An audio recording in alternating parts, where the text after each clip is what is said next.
Assalamualaikum warahmatullahi wabarakatuh. Di sini kami dari kelompok 1 akan mempresentasikan tentang psikologi analitik Jung. Psikologi analitik Jung. Charlie Gustav Jung 1875 sampai 1959. Pencipta teori ini berasal dari keluarga cendekiawan Krewel Swiss. Dalam teorinya ia terpengaruh oleh Pierre Janet dan terlebih condong kepada Sigmund Freud. Beberapa tahun lamanya, Jung menempatkan diri sebagai pengikut Freud dan banyak membela psikoanalitis terhadap berbagai kritik. Tetapi kemudian ada perbedaan pandangan aliran sendiri yang diberi namanya psikologi analitik atau psikologi kompleks. Jung memperluas konsep libido menjadi energi psikis yang lebih umum. Tidak hanya seks, dia percaya manusia dipengaruhi oleh masa lalunya, tapi juga oleh apa yang dapat terjadi di masa depan. Jung menjelaskan lebih detail mengenai isi ketidaksadaran. Jung lebih menekankan pentingnya midlife crisis. Struktur psike atau kepribadian.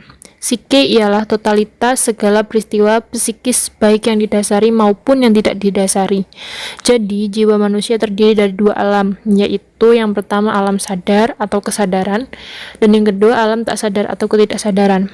Kedua alam itu tidak hanya saling mengisi, tetapi berhubungan secara kompensatoris. Adapun fungsi kedua-duanya adalah penyesuaian, yaitu alam sadar penyesuaian terhadap dunia luar dan alam tak sadar penyesuaian terhadap dunia dalam.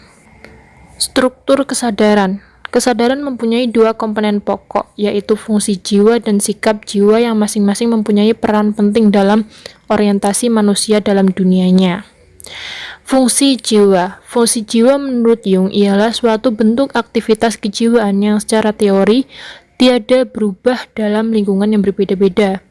Jung membedakan 4 fungsi pokok, 2 rasional yaitu pikiran dan perasaan, menilai atas dasar menyenangkan dan tidak menyenangkan, sedangkan yang 2 lagi irasional bekerja dengan penilaian pikiran menilai atas dasar benar dan salah. Sikap jiwa. Sikap jiwa adalah arah dari energi psikis umum atau libido yang menjelma dalam bentuk orientasi manusia terhadap dunianya, dari eksternal atau internal.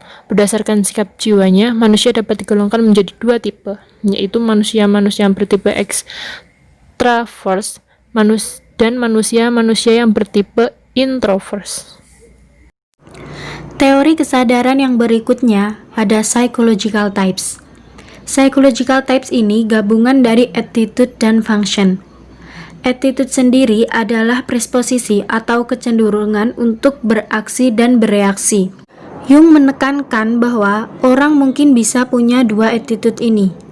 Yang satu bisa disadari dan yang lainnya bisa tidak disadari. Attitude yang pertama yaitu introvert atau introversion. Introversion ini adalah ketika energi jiwa mengarah ke dalam dengan orientasi mengarah pada subjektivitas. Sedangkan extrovert adalah ketika energi jiwa mengarah keluar dengan orientasi mengarah pada objektivitas. Kedua attitude ini bisa digabungkan dengan 1 atau lebih fungsi. Nah, fungsi ini ada 4, jadi bisa membentuk 8 orientasi atau tipe kepribadian. Fungsi yang pertama yaitu sensing. Sensing adalah bagaimana memberitahu orang terjadinya sesuatu. Sedangkan thinking atau berpikir adalah memungkinkan mereka mengenali arti dari sesuatu ini. Yang selanjutnya feeling. Feeling memberitahu mereka nilai atau bagaimana mereka menilai situasi tersebut. Yang terakhir yaitu intuisi. Intuisi ini memungkinkan mereka untuk mengetahui sesuatu tanpa mengetahui bagaimana mereka tahu. Nah, kita bahas dari fungsi yang pertama, thinking atau berpikir. Contoh ketika orang extrovert thinking. Orang yang extrovert thinking itu mengandalkan pikiran yang konkret dengan bukti-bukti yang ada. Sedangkan orang yang introvert thinking itu bereaksi ke stimulus eksternal, tapi interpretasinya dipengaruhi nilai dalam diri. Yang selanjutnya yaitu feeling. Ketika orang itu extrovert feeling, maka dia akan mempercayai data-data objektif untuk evaluasi. Sedangkan orang yang introvert feeling itu maka dia akan mempercayai dasar-dasar penilaian perspektif subjektif berdasarkan kepercayaan diri sendiri. Fungsi yang ketiga yaitu sensing. Orang yang extrovert sensing berarti mempersepsikan sesuatu apa adanya. Sedangkan orang yang introvert sensing maka dia akan dipengaruhi dari sensasi subjektif penglihatannya, perasaannya, dan apa yang diraba. Yang terakhir yaitu intuitif. Orang yang ekstrovert intuitif terorientasi pada fakta-fakta dunia eksternal. Sedangkan orang yang introvert intuitif lebih diarahkan pada perspektif subjektif. Nah, teori yang selanjutnya yaitu persona. Persona ini adalah sisi kepribadian yang manusia tunjukkan pada dunia. Istilah ini mengacu pada topeng yang digunakan aktor dalam teater. Persona terjadi karena manusia harus melakukan penyesuaian dengan dunia luar. Manusia harus memproyeksikan peran tertentu yang diinginkan oleh masyarakat untuk kita.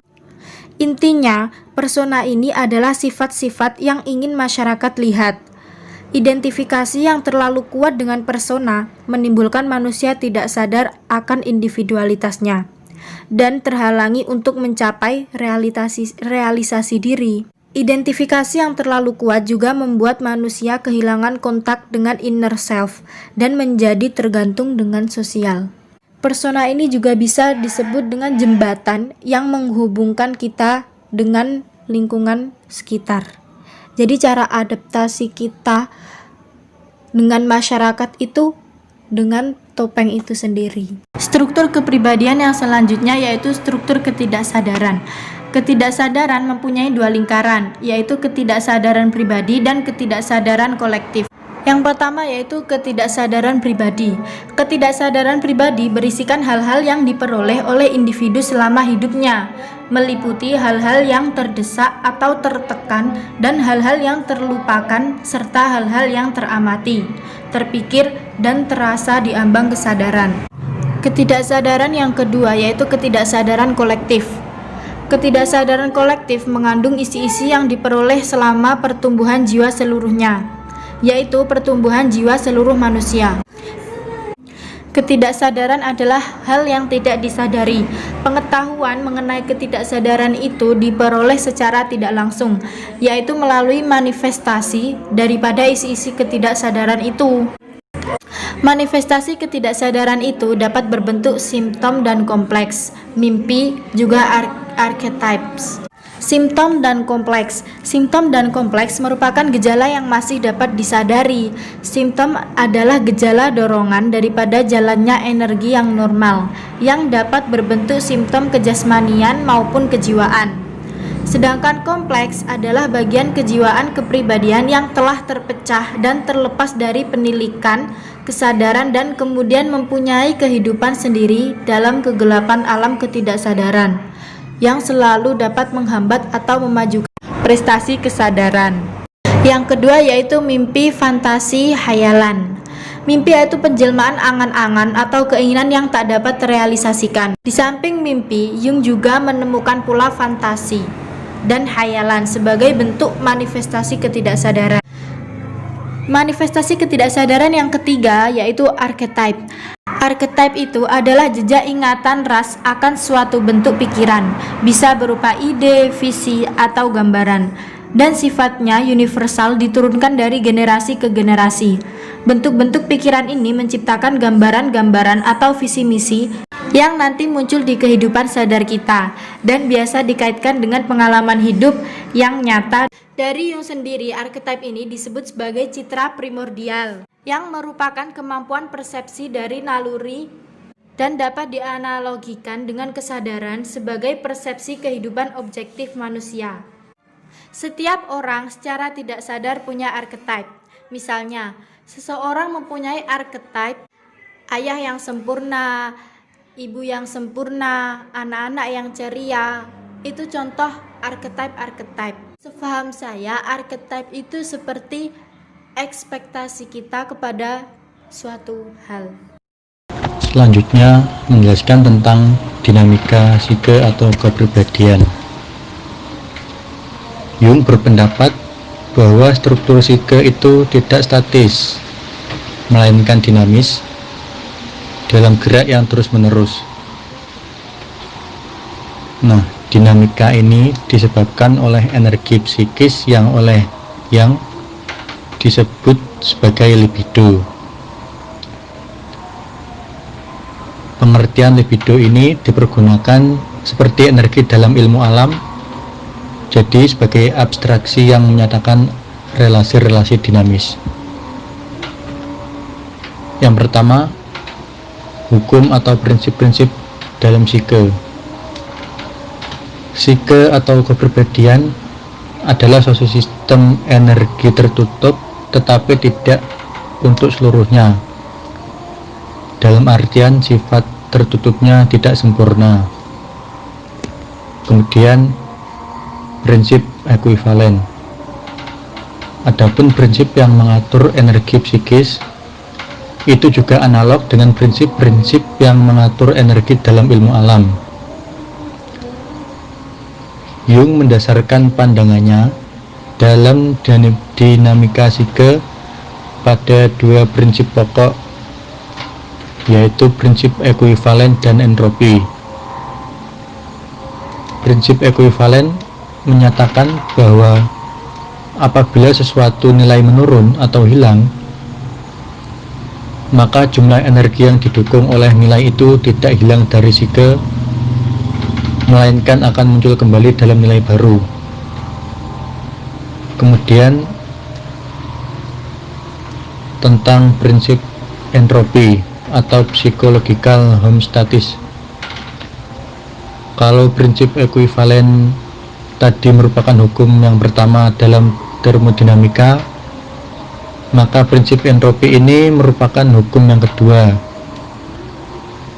Hukum ini mengatakan bahwa apabila dua benda yang berlainan panasnya bersentuhan, maka panas akan mengalir dari yang lebih panas kepada yang lebih dingin.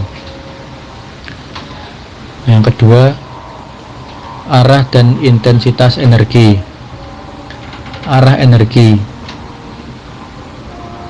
Gerak energi itu mempunyai arah, dan arah geraknya itu dapat dibedakan antara gerak progresif dan gerak agresif. Untuk gerak progresif sendiri adalah gerak ke kesadaran dan berbentuk proses penyesuaian yang terus-menerus terhadap tuntunan kehidupan sadar. Sedangkan untuk gerak regresif terjadi apabila dengan gagalnya penyesuaian secara sadar dan karenanya terbangunkan ketidaksadaran, misalnya lewat kompleks-kompleks terdesak, dan disitulah terjadi penumpukan energi yang berat sebelah, berakibat bahwa isi ketidaksadaran menjadi terlalu penuh energi dan kekuatannya bertambah besar. Selanjutnya, intensitas energi. Bentuk khusus manifestasinya energi itu yang terdapat dalam jiwa adalah gambaran, di mana gambaran itu adalah hasil fantasi mencipta yang menonjolkan bahan-bahan dari ketidaksadaran menjadi gambaran seperti yang terdapat pada mimpi.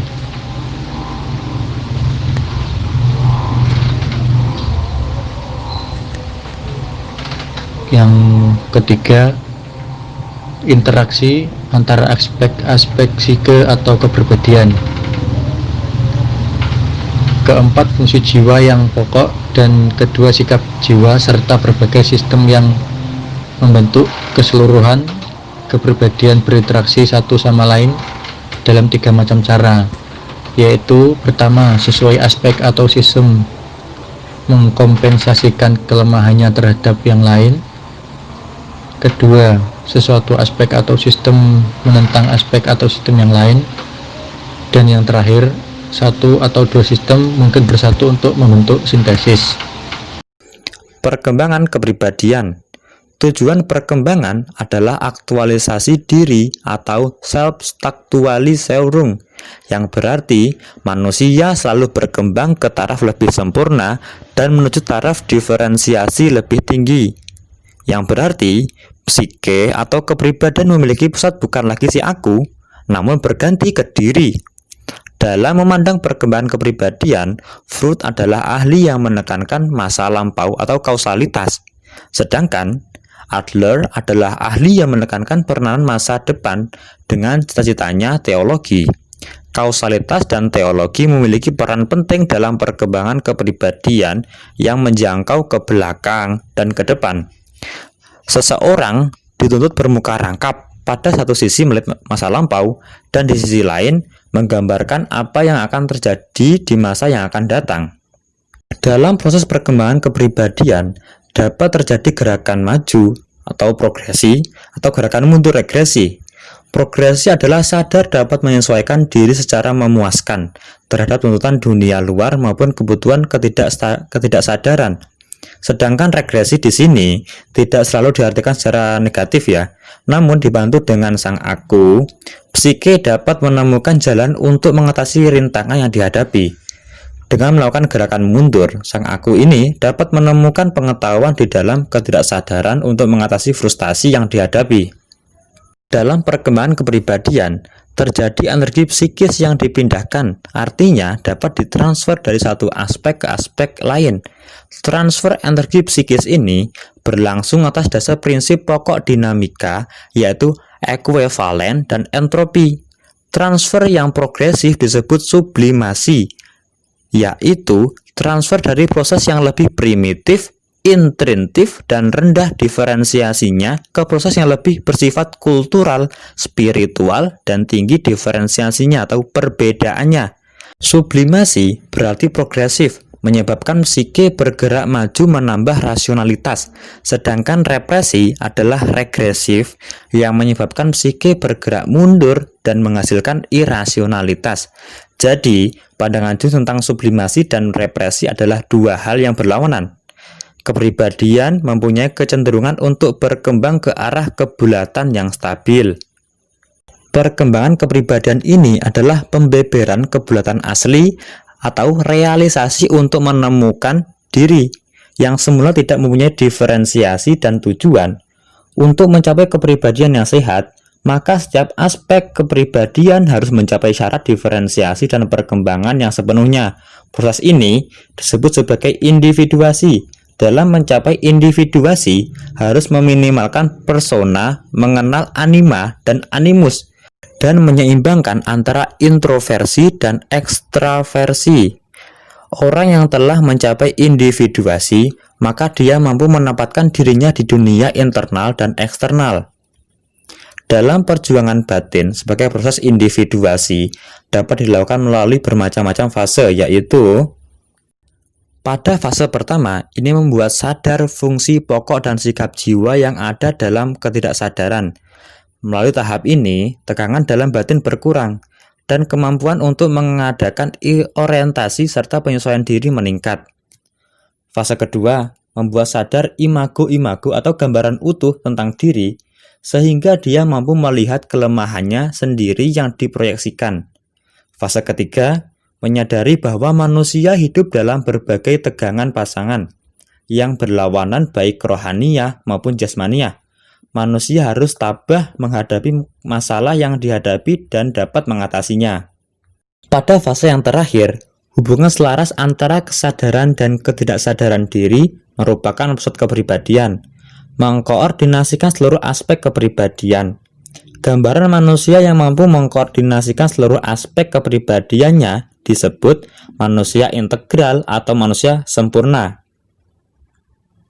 Jadi, dalam teori psikologi Carl Gustav Jung, teori tidak hanya menekankan pada kesadaran saja, tetapi juga ketidaksadaran.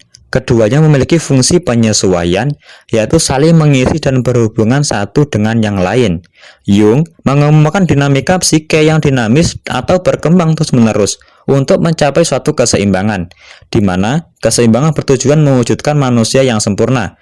Keseimbangan dalam hidup dapat terwujud melalui gerakan maju progresif atau gerakan mundur regresif.